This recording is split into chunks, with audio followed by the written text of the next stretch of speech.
舊油麻地警署位於油麻地廣東道627號，係香港最具代表性嘅歷史警署之一。建於1922年，隸屬香港警務處西九龍總區，至今已有逾100年歷史。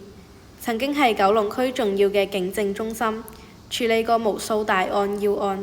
現為香港2級歷史建築。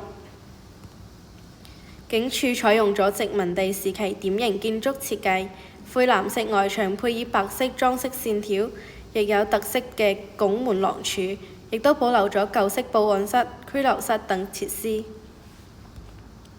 佢因經常出現喺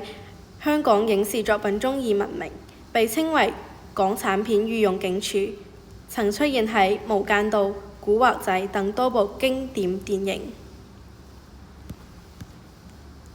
現成為香港重要嘅文化地標同埋打卡熱點。睇下咳一咳。